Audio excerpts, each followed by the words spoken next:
Hello, everybody. We are so happy to have you join our session today. It's the last session for today, but we have four more amazing sessions tomorrow. I am here with the wonderful Deborah Gardner, who is our speaker for this wonderful session, and she will tell us about the most common challenges that event managers encounter and how they can deal with them. So, Deborah, the spotlight is all on you. Wonderful. Thank you so much. I'm very, very delighted to be here. Eventex has been such a wonderful process and advocate to the industry. And I just feel so honored and delighted to be asked to be presenting today.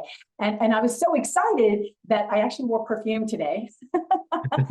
And also, I just thought, I would use and impress everyone with this AI photo. But now it looks like I actually rated the Nordstrom's makeup counter. I think they need to still fix this AI thing, but That's an AI photo? huh? That's an AI photo? It is. And you can't tell. Oh my gosh, there's all kinds of interesting makeup looking there. But anyway, I'm coming to you all from Phoenix, Arizona in the United States. So I just wanted to say hello to my fellow event wranglers. It's a wonderful profession that we all are in, but yet we also know that within the glamour and the excitement lies, as you may know, an unavoidable reality, and it's called chaos. A lot of chaos in our industry, right? But I just think that this chaos is just one of those little sneaky little devils that keeps lurking into our everyday life as well, not just our business, but our personal life as well. But I think what we need to do is find out that, chaos, even though it's in our personal and professional life, it's everywhere. We all experience chaos. As a matter of fact, I would love for you right now to put in the chat, what chaos are you dealing with as an event pro right now? Because I've got event pro moves to share with you, but we need to know what those chaos that you're dealing with. Are they budget restraints? Are they travel delays? What are the unrealistic expectations that your boss puts on you? Or your client puts on you? What are some of those that they actually put on you? Because I certainly want to make sure that we all talk about what it is that we need. So I think it says right now, though, that people cannot hear. Is that the case? Do you see that, Bisco? I can hear you. Sound. Somebody else doesn't have sound, right? Okay. Well, good, because once you do get sound, you're not going to want to miss out today. Because again, I want you to put in the chat, what chaos are you dealing with? I want to make sure that it's not technical difficulties. At the same time, vendor or supplier issues. There's all kinds of certain things that people really deal with when it comes to chaos. And also, it's what's going to impact you and your job at the same time as well. So chaos is one thing that we always seem to deal with. And even though I feel like we have to deal with it in our personal and our professional lives, but here's the truth though, and that is because of all the chaos that you might have to be dealing with, according to the World Scholarship Vault, the stress levels for the event industry, even though we have 33 million jobs worldwide, is that we are used to be the fifth in line when it came to being one of the most stressful jobs in the world. Now we are number three. This is crazy. With 33 million jobs, we can't be having that. And a lot of it has to do with chaos. As a matter of fact, by 2028, we are going to be a $6.7 billion industry. So it's only going to increase. It's only going to grow. And of course, we're one of the largest, behind the government. We're more than the pharma, the auto industry. We're huge. So the stress level cannot be happening all because of chaos. As a matter of fact, meanwhile, every time I read an article, and you probably too, every time I attend a conference or participate in a panel, it keeps telling us that we're on this full recovery situation. But yet, are we, if we're always that stressed? we're constantly being stressed. And a true testament to that is, this is not my true hair color. So being in this industry a long time, it has been stressful, and it's even becoming more stressful than ever before. So how do we move smoothly through this fast-paced world? How do we get rid of this stress, or at least lower it in our industry? How do we, deal with the things that we need to deal with, and continue to love what we do day in and day out? I know that being in the industry for 30 some years, I've worked with a lot of event pros. I've been an event pro. I've been, involved with this industry quite a long time. And so today I want to share with you firsthand the things that I believe that we need to pay attention to. As a matter of fact, usually I talk about the trends. Well, today I'm actually going to talk to you about how you can actually take this chaos to champagne, the champagne level, so that way you have a lot of success stories of your own. So if you're ready to hear this in a very short period of time, because I'm going to go fast, you're going to want to keep up with me, put in the chat the word yes. Yes, you're ready. Put it in the chat. Say, yes, we are ready to move forward, because we've got a lot of brilliant minds here. I want you to keep your hands on the chat button and your other hand on notes, because again, this is going to be fast paced and I've got a lot of information in such a very short period of time. At the same time, because we're going to do this together, I want to give you 3 ways of moving forward, because bottom line, chaos actually starts with you. Bottom line, it starts with you. There's a lot of things that are out of our control, but one thing that you can control is you. And therefore, you can control chaos. And I'm going to show you how to do that. So stay with the chat. And at the end of our talk, I have a bonus gift for each and every one of you. So don't go far. Keep going through the chat. Play as you want. Talk to each other. Help each other out. That's what this is all about. Okay, so I want to first of all tell you about a true story. A true story that actually has to do with, and as a matter of fact, here is the title of the program here, Turning Chaos into Champagne with Event Pro Moves. And here's the chaos situation that I want to talk about. There's a story that when I was a keynote speaker for a convention that I actually, which I love to do, I actually was the opening keynote, and usually I stay because I like to play with attendees and get to know and hear other people's stories. But I had to leave right away for another speaking engagement. But I did my due diligence. I followed up the next week with my client, which happens to be an event professional. And I said, how did everything go? And she said, oh, Deborah, the event was wonderful until that evening. I went, what are you talking about till that evening? She said, oh, yeah. What we did was that evening, we decided to have a circus theme event for our dinner. And I thought to myself, oh, I wish I was able to be there, because of all my years in the hospitality industry, I have never seen a circus theme event before.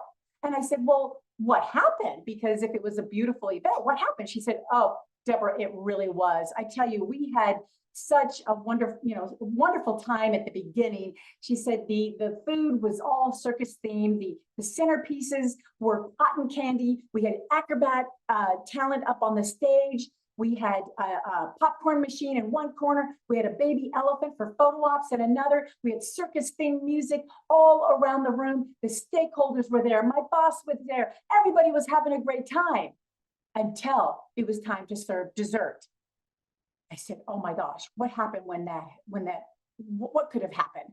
She said, well, one of the wait staffs, which by the way, the wait staff were wonderful and they've been at the resort forever, but the wait staff was collecting all the dishes and the glassware on their big tray, their serving tray. And one wait staff actually happened to walk from the ballroom carpet to the back of the house tile and misstepped and fell to the ground. And when he fell to the ground, the dishes and glassware went everywhere, making a big boom sound, and actually spooked that side of the ballroom, including the baby elephant. The baby elephant that got so scared ended up on its hind legs and made this big elephant noise, fell over and died. True story. True story. I thought, oh my gosh, that's terrible. And she said, yep, it was terrible at the same time. And I thought, that is just so sad and such, and yet at the same time, this incident actually did happen. It actually happened. So what you think about chaos on something that you think is, is not going to develop until eventually at the end of this event, it did. It did. And so when you think of chaos, which is something very difficult to predict, but yet it's not possible to solve. It might be, to handle chaos, you have to be an event pro. You have to make event pro moves. Even when something like this happens, you actually have to figure out how to actually work through it at the same time. Even if you have one of those, bridezillas, mothers at weddings, yeah, you always have to work through it, even if it's starting out to be a beautiful, beautiful event. So we want to make sure that when you think of chaos, we have to actually understand what it really is, because it is going to trigger our alarms. It's going to trigger our emotional feelings. But the truth is, here's what chaos is. It's a state of utter confusion. That's all it is. And if we were prepared, like Dr. Martin mentioned in the earlier session, all it is about being prepared. And if you're prepared, chaos will be eliminated as much as possible. So again, it starts with you. And I have 3 ways that you can actually take a look at you. It all starts with you. Number 1, the first thing I want to talk about is embrace your essence. Yes, embrace your essence. See, the advantages of being in the event industry is enormous. There's so many creative things, so many job positions, so many things that we can do. That's why we love this industry. We can maneuver and do things that we love to do, but you won't be able to succeed unless you know your essence that you were born with and developed before even your personality, your traits. It's the true essence of who you are. Bottom line, who you are. And that way, and everybody has their own essence. The question I have for you is, have you ever really stopped and really defined what your essence is? What is it that you're good at that no one else is? Let me give you an example. How many of you actually have ever watched that movie called Splash with Daryl Hannah? In the chat, say yes, say no, I haven't. Well, you know what? Daryl Hannah was a mermaid, and I've always wanted to be a mermaid. And so that should have been me. That should have been me in that movie. In other words, if you haven't seen it, as some of you are saying, you've got to see it. It's really a great, great movie. But here's the thing. If you like to swim, or if you know somebody that swims, put that in the chat, because I love to swim. As a competitive swimmer, I've been swimming since I was 7 years old. So yeah, I've always wanted to be a mermaid. But here's the thing. When we dive off the block, before we even dive off the block, we know what our essence is. And our essence is something that we actually utilize as our ammunition to compete. It's our belief, and we call it our core. Our core, which is the central part of our body. Our core tells us how to move our arms, how to move our legs, when to strategize to turn and make a flip turn at the wall. Our core is who we are and what we believe in. That is something that everyone should actually have. It's like having a gut feeling. How many of you ever had a gut feeling, or even had something that you said to yourself, like, you know what, I should have listened to my gut? Have you ever said that to yourself? Yes, that is your core. That is your essence.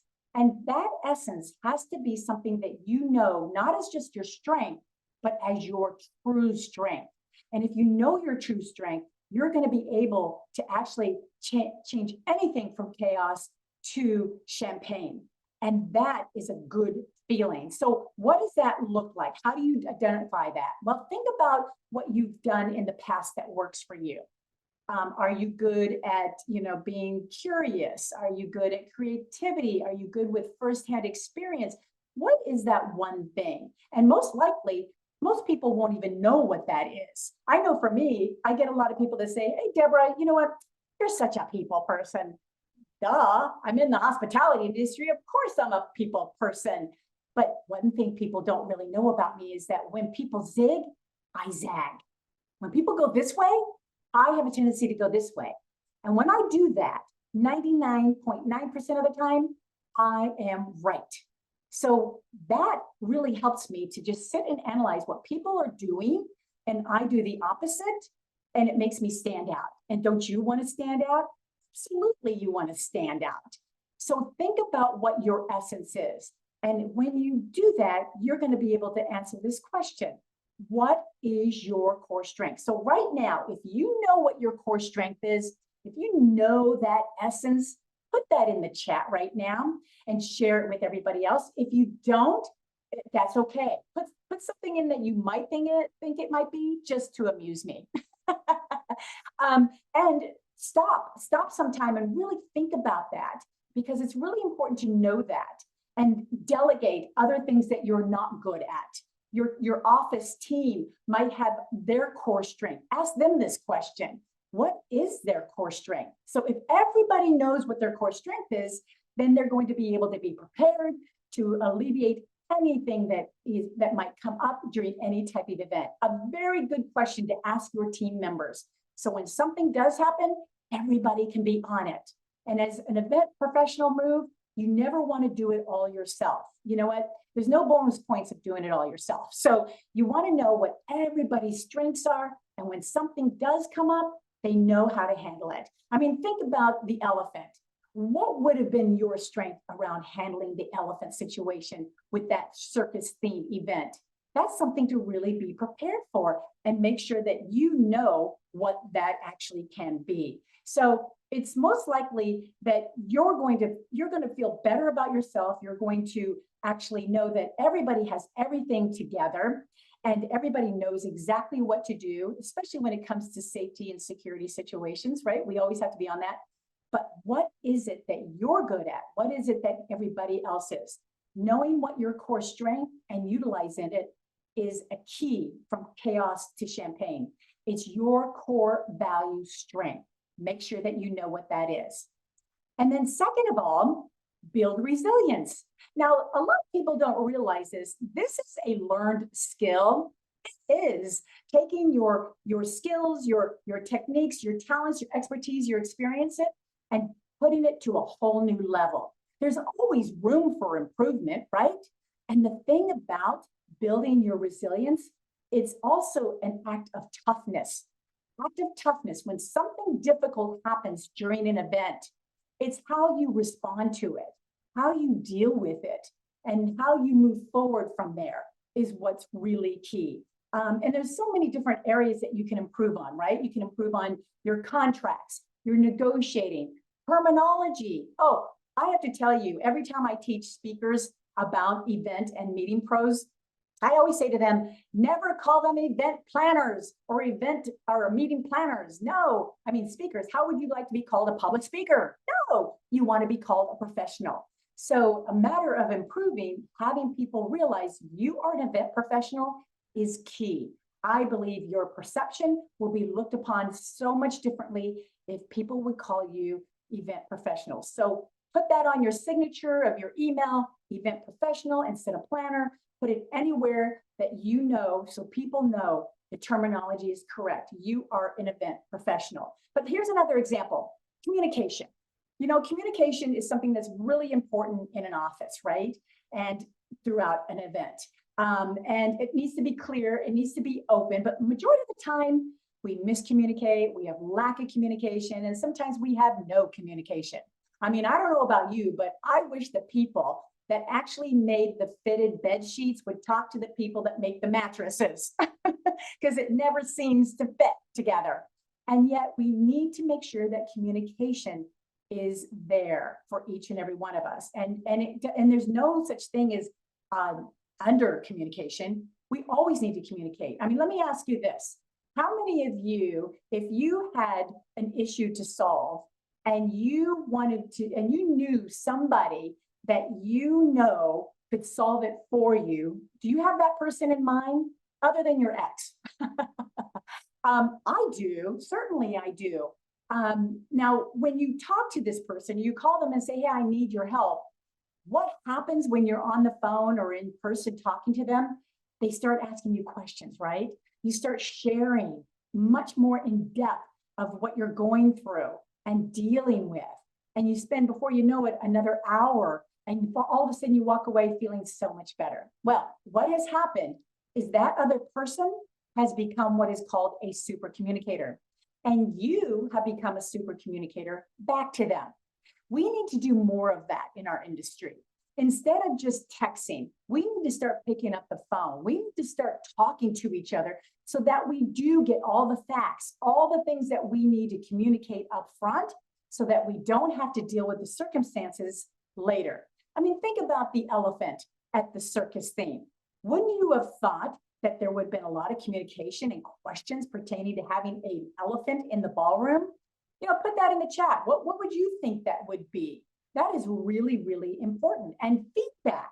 Feedback is important as well. I know a lot of people are thinking, well, I don't want to be told that my idea is not a good idea.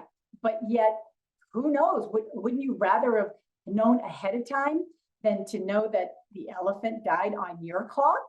I mean, that would be devastating enough as it is. So I think we really need to be more open and ask people for feedback. And I mean, I tell you what, there's feedback all around us. There's that we can get from teachers, mentors, stakeholders. They always want to lean in and say something, don't they? So I believe that we really need to build our resilience, improve in areas that we need to ourselves, and then also maybe even ask your team the same question. What is it that you want to build so that your resilience is improved? What does that look like to you?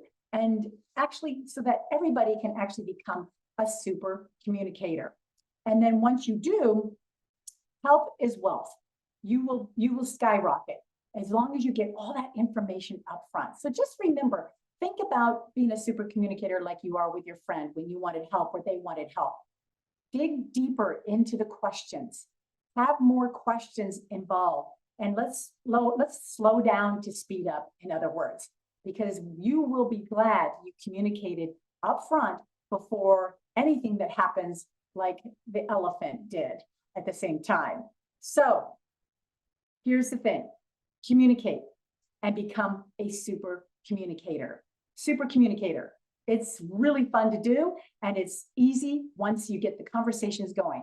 But let's start picking up the phone. Let's start getting off the text messages and really have those in-depth conversations.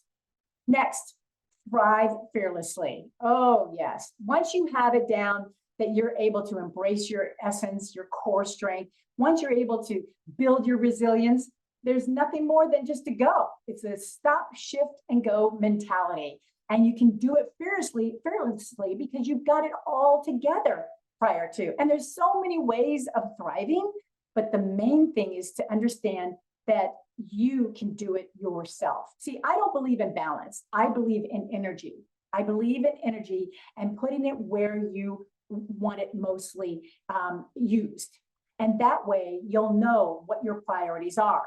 When you're trying to decide what your day looks like for the day, put it where go where your energy goes, and you will have that momentum just in your favor as you keep going along throughout the day. So energy management, as a matter of fact, the number one critical skill you can develop today is that depends on your success or failure is your personal energy.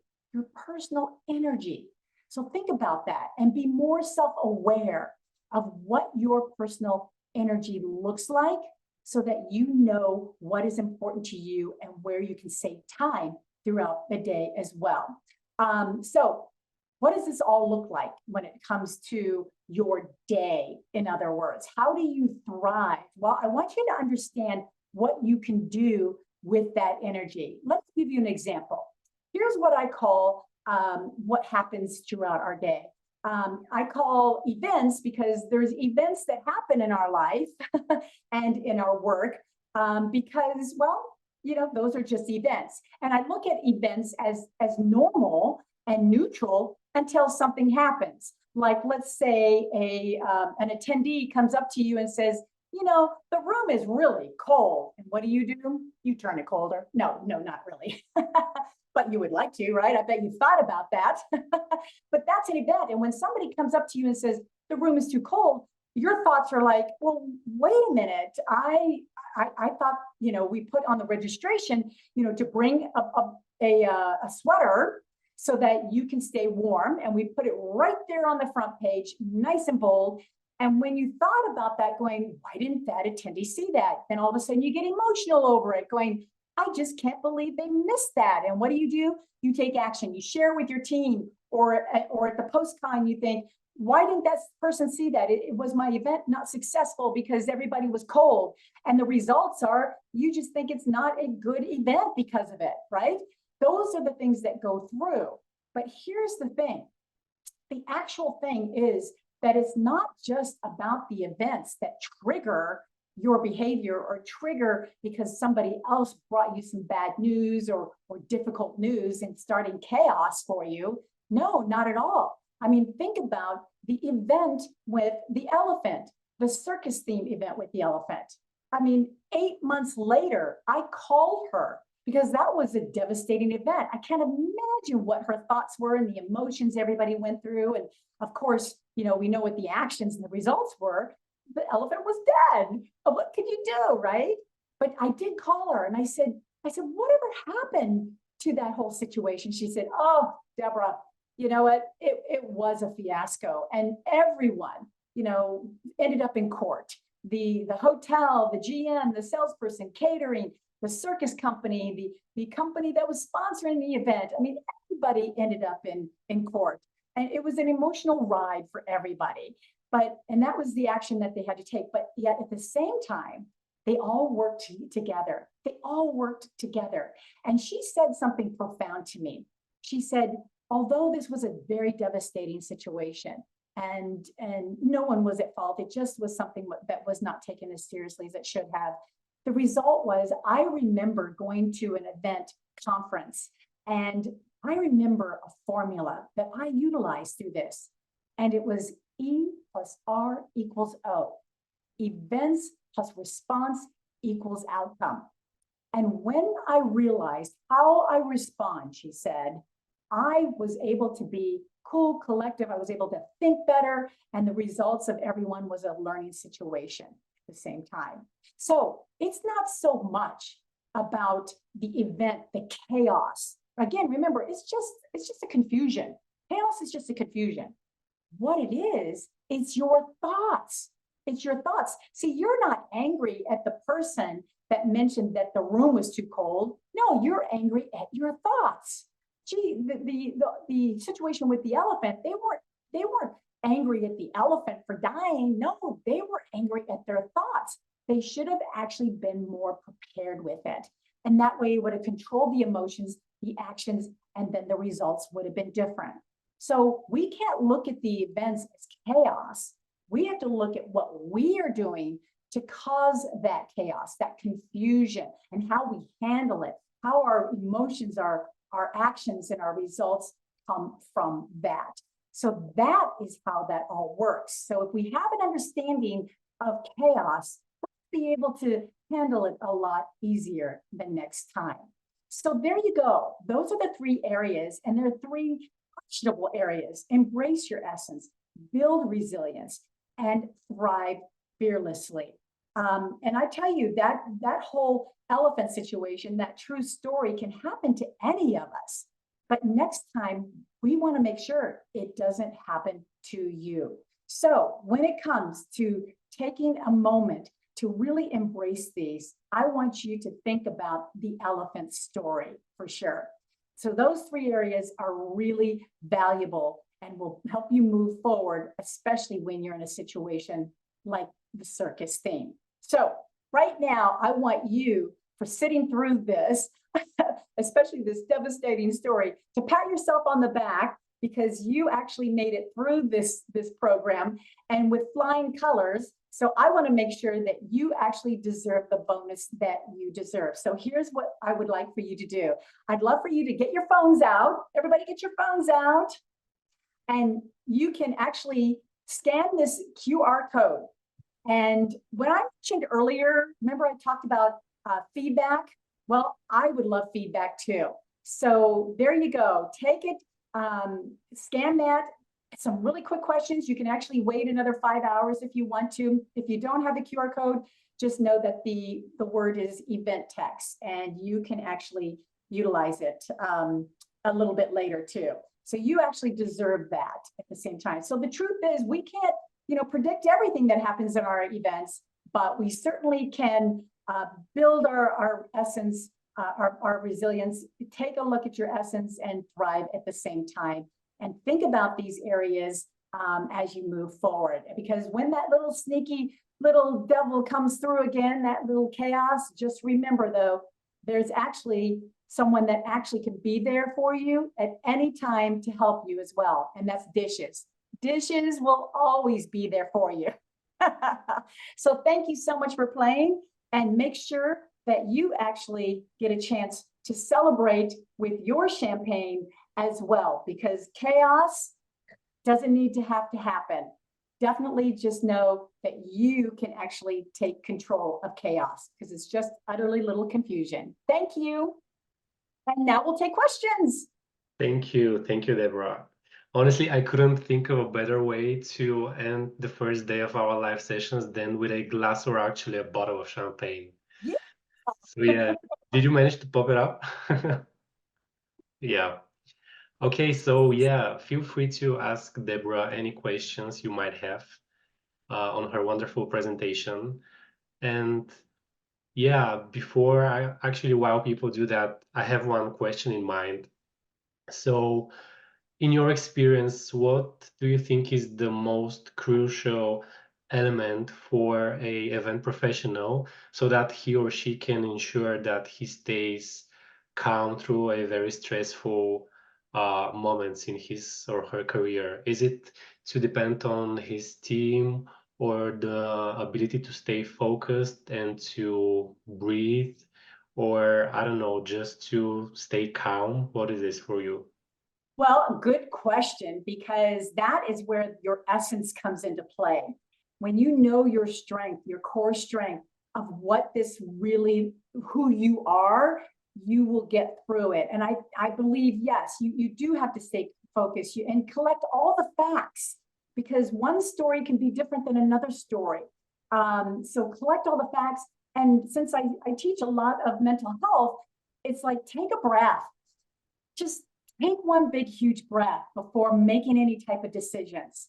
But know that, get all the facts put together. Unfortunately, with the circus theme event, they were able to collect the facts after the event Yeah. instead of before the event, and really communicated it. But yes, I love those ideas you just throw out. But I'll tell you what, if you just take a big, deep breath and focus on your essence and your core strength, and get Yeah. everybody in place to tackle the chaos, they'll get through it. Yes, thank you.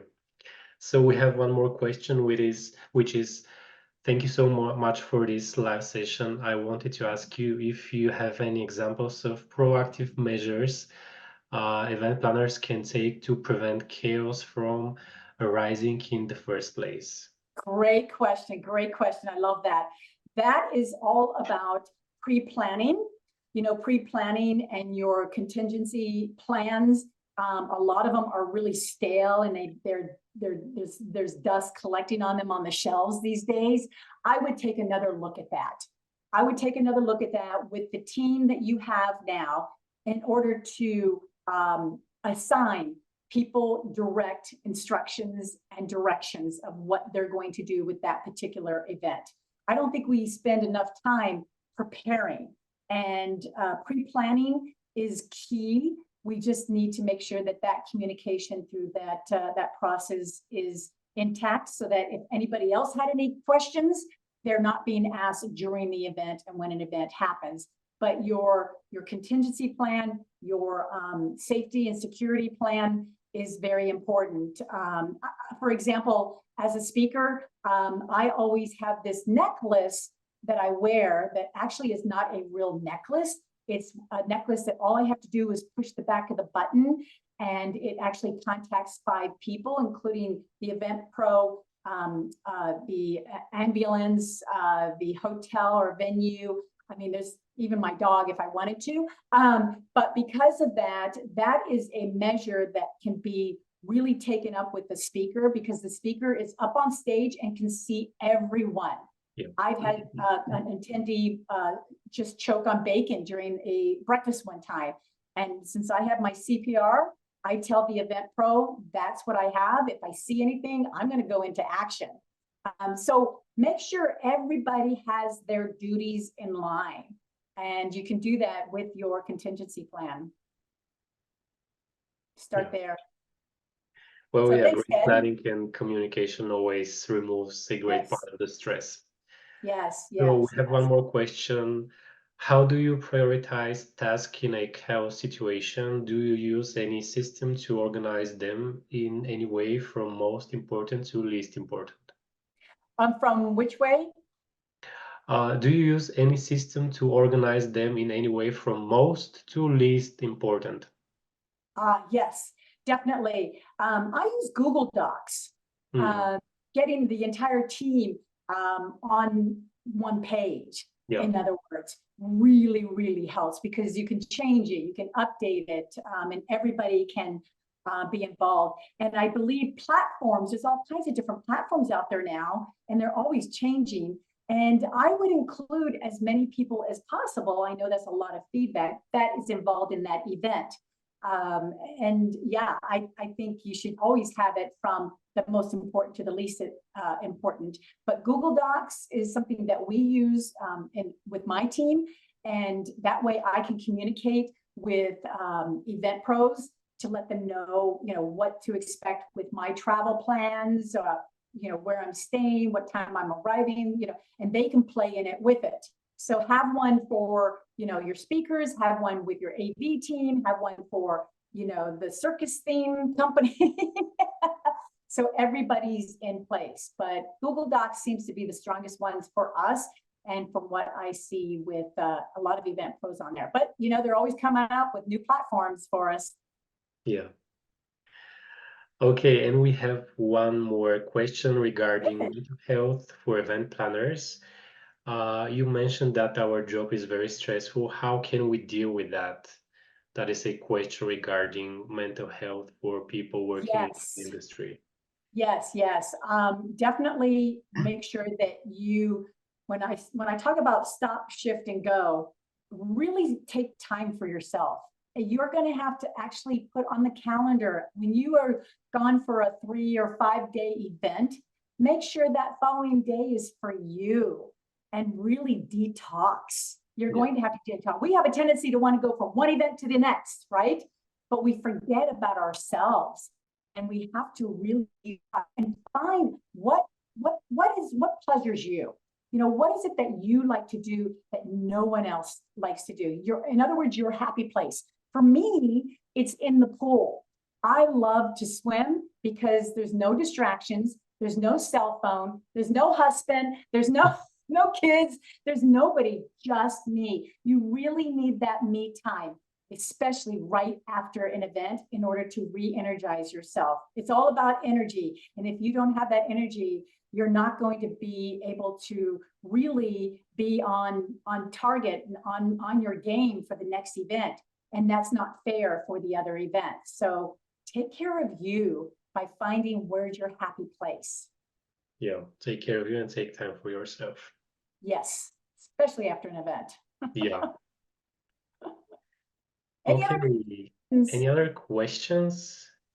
And in the when you scan the QR code, my information is there. Please connect with me on all the social media platforms, or email me or call me if you'd like. I would love to talk to you even more so.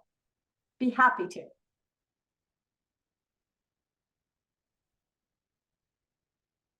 Oh yeah, thank you for the amazing tips. This was a very insightful session. Thank you. You're So yeah, welcome. that's what I think as well. These were very, very interesting and useful tips that you just shared with us. Because, Thank you. as you said, this is one of the most stressful industries. Yeah, even though we're not saving lives, it can sometimes feel like we are doing that. So true. So Yeah. very, very true.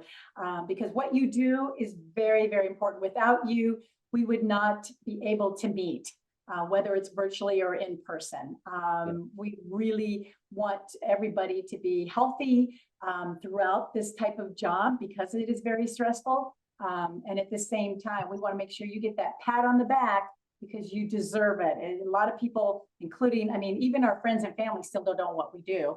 They still don't know. But you do. We have, you know, we're a very tight community. Ask for help. Help is wealth. You really need to expand out there. There's nothing wrong with letting people know that you need some help. And don't think that you have to do it all yourself. There's just no bonus points for that. You don't have to be a lone wolf. Yes. Well, thank you. Thank you very much, Deborah. You're It was really welcome. a wonderful presentation. I don't have champagne at home, but I'll make sure to pour a glass of wine at least. Yep, So let's turn yeah, that chaos into champagne, everybody. yeah. So for everyone in the meeting here, that was our last session for today. But tomorrow we are continuing with 4 more great sessions. You can see the full agenda on your profiles or on our website. And also don't forget that tomorrow you have the full and the whole day to actually book one-to-one meetings with potential partners. So yeah, thank you everybody. Have a wonderful day or night. Enjoy your time and we'll see you tomorrow. Bye, everybody. Bye.